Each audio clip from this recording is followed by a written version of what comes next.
L'intelligence artificielle, on en entend parler partout, et maintenant elle débarque en force dans nos hôpitaux. Elle promet une vraie révolution dans les soins. Mais la grande question c'est, comment s'assurer qu'elle est sûre, qu'elle est efficace et juste pour tout le monde? L'American Heart Association vient justement de publier un guide pour y répondre. Alors regardons ensemble ce qu'il y a dedans. Voilà, c'est la question centrale. Parce qu'un outil aussi puissant, on ne peut évidemment pas le laisser sans surveillance. On va voir comment tout l'écosystème de la santé commence à réfléchir et à construire ces garde-fous qui sont absolument essentiels. Alors pour bien commencer, mettons une chose au clair. L'IA, ce n'est plus du tout de la science-fiction. C'est déjà une réalité au quotidien dans beaucoup d'hôpitaux et tout particulièrement dans les soins cardiovasculaires et la prise en charge des AVC. Concrètement, ça veut dire quoi? Eh bien, des outils d'IA sont déjà là pour aider à prédire des maladies, à décrypter des images médicales complexes ou même à optimiser les traitements.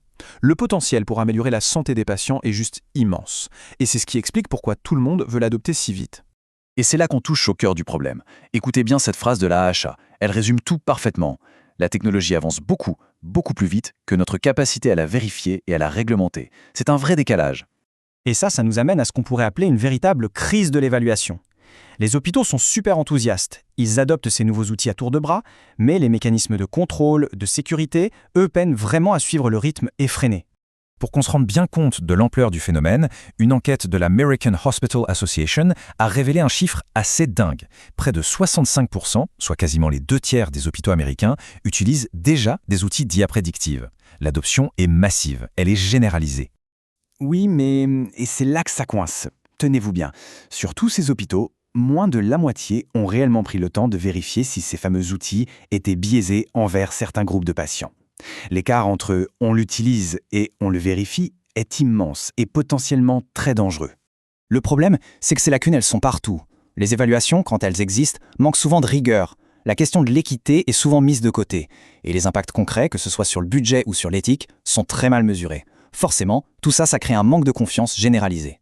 Mais alors, pourquoi est-ce si compliqué? Pourquoi les anciennes méthodes de vérification ne marchent plus? Eh bien, il faut comprendre que l'IA, c'est une autre bête. Ce n'est pas juste un stéthoscope un peu plus moderne, c'est une catégorie d'outils complètement nouvelle. Regardez, la différence est énorme.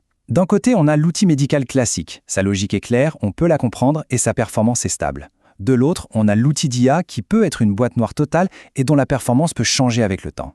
Il ne fait pas qu'aider à prendre une décision, il peut carrément changer la façon de réfléchir du médecin. On peut résumer ça en 3 points qui changent vraiment tout.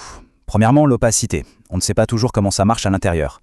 Deuxièmement, l'échelle de l'impact. Une seule petite erreur peut être répétée des milliers de fois et se propager dans tout le système.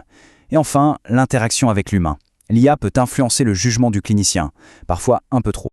Ok, donc face à ce défi immense, il faut un guide, une sorte de mode d'emploi. Et c'est justement là qu'intervient l'American Heart Association, l'AHA, avec une proposition très concrète, un cadre pour bâtir la confiance et naviguer dans cette nouvelle ère. Et la HA, ce n'est pas n'importe qui dans le domaine. On parle d'une organisation qui a des décennies d'expérience dans la recherche, l'éducation, la défense des droits des patients. Bref, elle a toute la crédibilité nécessaire pour piloter une transition aussi importante. Alors, que propose-t-il concrètement? Eh bien, l'idée, c'est un véritable manuel pratique, un processus d'évaluation qui couvre toute la durée de vie d'un outil d'IA, de sa création jusqu'à sa mise au rebut, et qui adapte le niveau de contrôle en fonction du risque que l'outil représente. Et ce cycle de vie, il se découpe en 3 grandes phases, très logiques.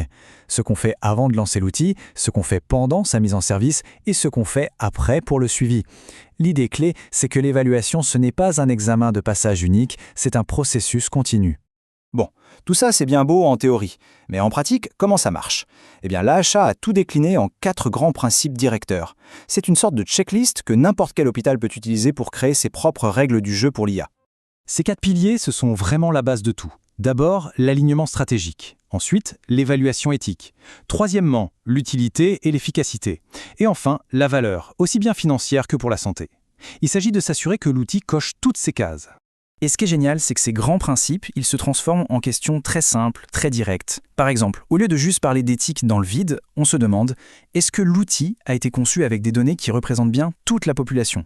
Ça rend le concept tout de suite beaucoup plus concret.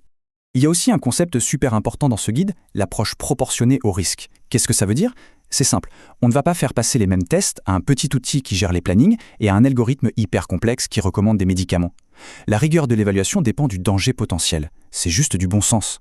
Parce qu'au final, le but de tout ça, il est simple, mais il est absolument fondamental.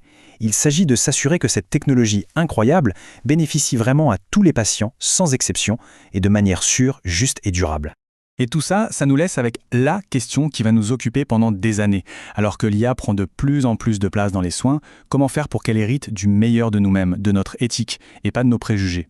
C'est le grand défi de notre époque, et ce guide de l'AHA, c'est un premier pas décisif dans la bonne direction.